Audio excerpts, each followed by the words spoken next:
Are you looking to land your dream project management role? And you're wondering, how will I stand out in the competitive job market? Well, in this video, I will show you how to stand out because I will introduce you to an important tool that helps job seekers stand out in the job market, and that is a project management portfolio.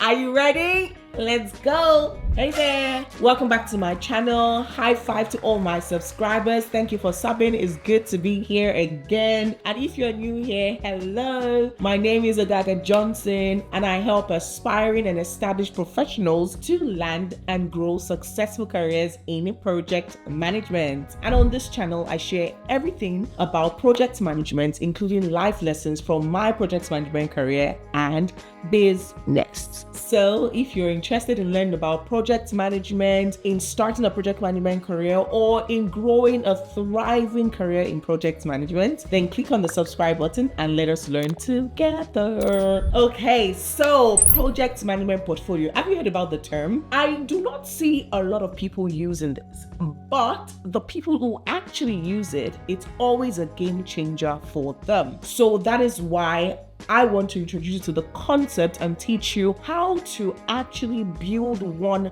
for yourself so that you can include it in your package for your job search in order to land a project management role. Now, what is a project management portfolio? Let us start there. A project management portfolio, think about it as a memoir, a document with a collection of all the projects you have been involved in, or all the high impact projects that you have been involved in. So it's your memoir of everything project, okay? And you're using it to demonstrate your project management expertise to the recruiter. Because one thing about a resume is that you can't really tell the full story of this beautiful, amazing, lovely, impactful, life-changing projects that you have worked on. You can only, in that section for your work experience, just really, put 3 to 5 bullet points, and you have to be succinct. So you can't really tell that story, right? And that's why interviews are there, because then you can tell stories using the STAR framework and all that. But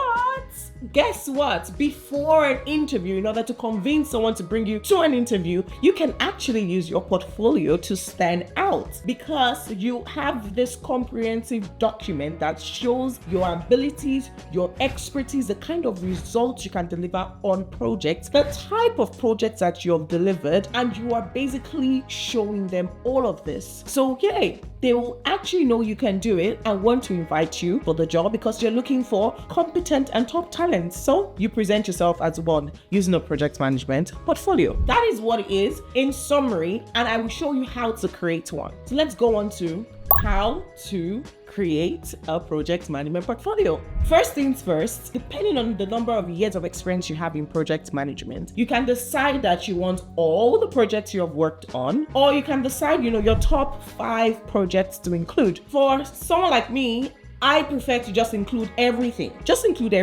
And you can segment it according to the different industries if you've worked in multiple industries, or you can segment it into the types of projects if you have done multiple types of projects. Like let's say you have done project related to technology, project related to social impact, the different types, or if it's just been technology projects but across multiple industries, you can list it like that. Now, if you have just only done one project, it doesn't matter. Still include it in your portfolio, okay? So first of all, you're selecting the projects you want to include. The next thing is that you are describing the project. I advise that you use a case study format to describe your project. So for example, a case study, you first say what was the problem, or what was the purpose of the project. What was the problem? What was the purpose? Why were you doing the project? Because every project is done to deliver a result. So there is an objective for every project. So it could be that, okay, audit requirements to put in more controls in the organization, in our finances. Okay, that's the purpose. That's the reason you list that out there. Okay. The next thing in terms of the case study format when you're writing it, right, is to now, what was your role on the project? What were your key responsibilities, right? The reason why you're doing that is to show the capacity you played, what capacity you played in the project project or on the project. Okay, you're showing what capacity you played on the project, what your key role and responsibilities were. And then you're also in those key roles and responsibilities, you can include the size of the project team, you can include the budget that you worked with, okay? You can include if you had vendors, on the project, third-party suppliers, and what your role on that could be. You could also include the methodology that you use. Remember, it is your opportunity to write every important detail that will showcase your expertise in project management. After you've written that, then you now put in your approach. Okay, this was your role. Okay, so how did you approach this project in order to deliver on the objective of the project? This is where you put your key metrics, your key results, because you're not going to say, oh, I monitored the project, gathered the project's details, and I built a report. So what? Why were you doing that? Okay, in order to ensure that my stakeholders were kept informed and they were consistently, in a state where they were leading and supporting the project, I identified what type of information they needed and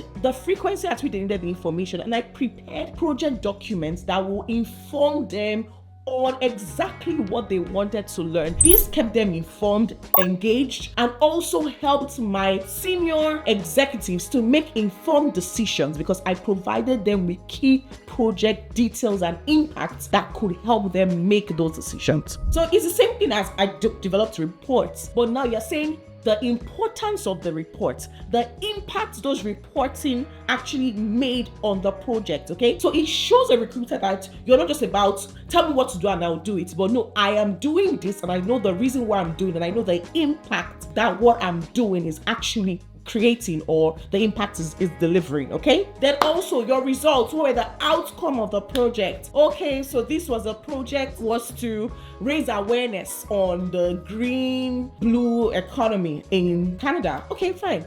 What was the impact? Oh, we're able to reach 1 million people, got them interested or informed about your impact. And I hear a lot of people saying, oh, I don't know what impact our project had. I don't know the metrics. Do you know what? The truth about it is that you should know. Because how do you know your project was successful if you do not measure the impact? If you don't know what the KPI, the key performance indicators, the metrics of your project are. So even if you're not the project manager on a project, it's very, very proactive and wise that if you're on a project, you should find out what are the metrics, what are the key indicators that this project was a success, because you want to take those information and include it. So for example, you did a project that was going to improve the process within a manufacturing line, and improving that process will save the company $2 billion. And you do not know. Do you know that is such a huge impact that I could put on there? Every project comes for a reason, either to increase brand awareness, and that led to increase of maybe 500,000 new customers because of the social impact project. You did 500,000 new customers, which led to an increase of $500 million in revenue for the company. You need to know these things, okay? You need to know. So if you do not know the key results, you can go back and find out the key results, or you can think through that project and say, because of this point, what could the result have been and what would the impact have been, okay? And then you can put your best estimates down there. Don't put a very, very, very high number, okay? Put the best estimate that you think of, all right? And then you can include it. So you have your case study formats to tell your story for each project. Another thing that you should include is testimonials or feedback. What did people say, whether it is your project sponsor or even the team members working on the project with you, if you were the lead on that project? What feedback did they give? What did the customers' feedback? What did they say? Okay, these things, and after every project you write, any testimonial you can mine or feedback you can mine, include it after each, because you want to sprinkle what people said, the feedback, from other people within the project portfolio. All right. So you have your projects, each of them on there, and that is very essential. Another thing is, if you were ever played any leadership role within the project, include what that leadership role entailed. Did you problem solve? Did you do conflict resolution? Did you help someone with their performance development, performance development, performance improvement? Include that, especially if you're going for for a leadership role. And one thing I tell project managers is that if you've managed a project, you have managed people, even if they are not your direct reports, they had to report to you on a project, or you had to influence them to get work done so that the project will be done. That is leadership. So as long as you have been a project manager and manage a project, you already have leadership abilities. You solve problems, you manage conflicts within the team, or ensure there was no conflict. You influence people to get work done. You were able to influence your stakeholders to support you on the projects, and your project is delivered. You have several leadership abilities because projects are delivered by people for people. So if you manage a project, you have managed the people delivering it and also the people that needed it, that you were delivering for. So you must have some leadership abilities and leadership statements that you can include in every project just to demonstrate your leadership abilities. So those are the key things that you should include in your project management portfolio. Don't forget, like I said, the key projects you want to include are all your projects, your roles and responsibilities on the project, your leadership responsibilities as well. You want to do it in form of a case study and include the key metrics, results, and testimonials as well. These 5 things are very, very essential. Now, let's move on to the structure of your portfolio. You know what is contained now? How do you actually structure it? First thing is to always have a table of content, because your table of content will just give the recruiter a glance of what they can expect. And you know what? But because you have that table of content, especially if you link each of the content to the actual page of where the project is listed, they may be interested in one project more than the other, and you may just click on it and go there quickly to get what they need, or they could look through. But that just gives them that option, because that option is very, very essential. Okay, so always have a table of content, and obviously your table of content include the topics or the titles of the projects they're going to include in there. You could also remember you're sprinkling testimonials after each project, but you could also sprinkle a section after all your projects to talk about testimonials as well at the end. And then obviously you include your contact details also in there. So that's just a brief summary of the structure that you can have of your project management portfolio. Next, another thing that is very important is using multimedia elements. If you have pictures from your project, include them. If you have a Gantt chart that you used on your project, include it. If you have a dashboard that you can snip and use in your portfolio, use it. But it's always good not just to only talk about what you did, but to show some evidence of what you did. If you have a link, let's say it's a tech product, and there is a link that they can actually go to view that product that you developed, you managed, include it as well. Include some form of evidence, even if there's no picture, even if there's no link. Could there be a dashboard? Could there be a project management plan snip that you could use? It's always good to include something. Okay, so find this multimedia element and use and include them. Now, if you don't have one, that's fine, but if you can, then use it. Now, saying all of this, someone will ask me, what about projects that I worked on that, I've signed an NDA, so non-disclosure agreement, so I can't really put those ones, and those ones were high impact projects, I really want to use them. You can. The only thing is, do not talk about them in so much detail that they give out information that nullifies or that, that is not in line with the NDA that you signed. So you can talk about them, but make them broad and generic, okay? So that's what I would say for those kinds of projects. You still can include them, but ensure that you're not saying anything too specific that when someone sees it, they feel like, oh yeah, this is that project that they're talking about, okay? So that's something very important. Be mindful of projects where you have NDAs, and be wise when you're talking about them. Talk about them in a generic sense. Then another question that someone may ask is, what if I do not have any project and I want to transition to project management? So how can I do it? News flash.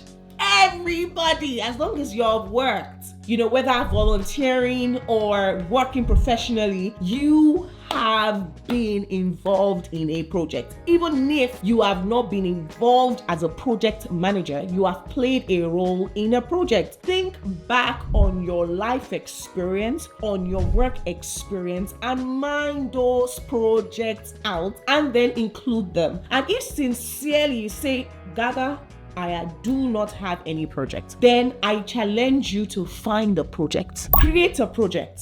work on it and include it in your portfolio. There's so many different ways to create a project. You can do your project of building a project management portfolio. That is a project in the sense of the next thing I'm going to talk about, which is making your project management portfolio digital.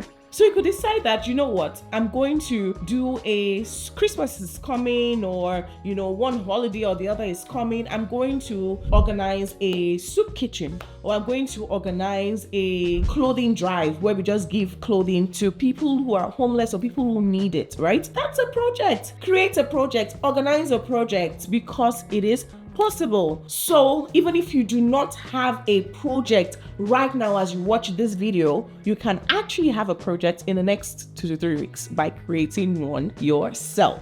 Okay, next thing I want to talk about, and something very important when it comes to project management portfolio for using it as a tool to land a job, is to make it digital. The reason why it's important to be digital is because you want to include it as a link in your resume, rather than, because you may not have an opportunity to send that resume with let's say you put your portfolio in a PDF and attach it as a PDF with your resume. Just some jobs that you have to actually fill it in a portal and there's no link to add something else. And also that something else may not even be looked at, but your resume will most likely be looked at. So it's always good on your resume, in the contact place where you put your LinkedIn and all that, you could put a view my project management portfolio to learn more about the work I've done, or view my project management portfolio, and then hyperlink the link to your portfolio. So it's always good to make it digital. There are different ways to make it digital. You could use a one-pager WordPress or other one-pager, even AI tools that can help you create it so that you can have a link. And if you feel like, how do I do that? I'm not techie, no problem. Google Doc.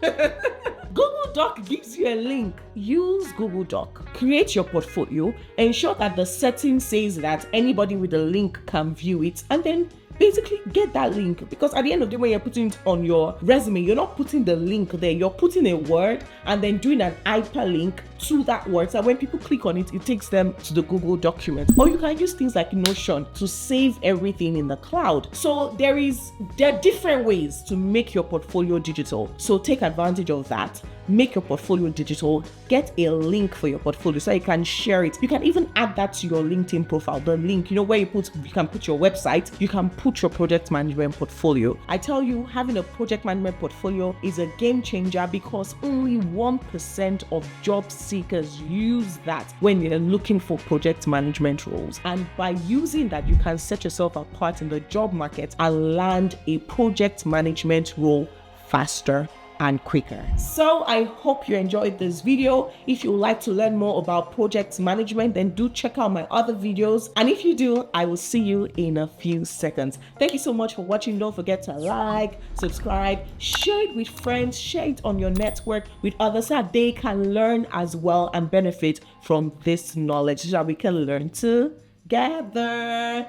All right, thank you so much for watching. Bye.